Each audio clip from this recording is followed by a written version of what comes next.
আটার গায়ে দুমদাম ঘুষি মারছি, দেখছেন?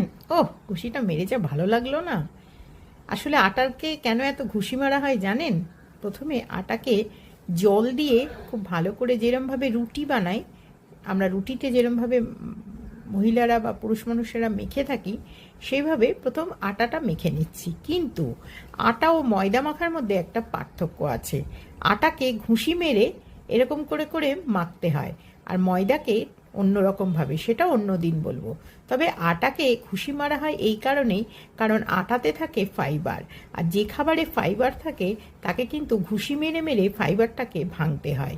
ঠিক সেই কারণে আটাকে এরকম ঘুষি মেরে মেরে মেরে মেরে নরম করা হয়, আর তবেই কিন্তু আমাদের সবার পাতে আসে সুন্দর রুটি।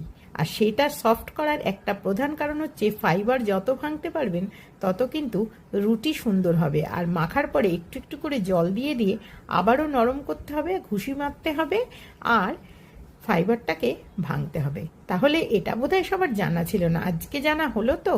কেমন লাগলো আজকে আমার এই নতুন ভিডিও আপনারা অবশ্যই কমেন্ট করে জানাবেন। এরকম তথ্যমূলক রান্না সংক্রান্ত অনেক নতুন ভিডিও আমি আপনাদের কাছে নিয়ে আসব, আশা করি আপনাদের ভালো লাগবে। তবে এখন আপাতত আমি কমপ্লিট করি আমার গায়ের আটার ঘুষি মারা। যত ঘুষি মারবো তত কিন্তু রুটি নরম হবে, এই ভেবে ঘুষি মারছি।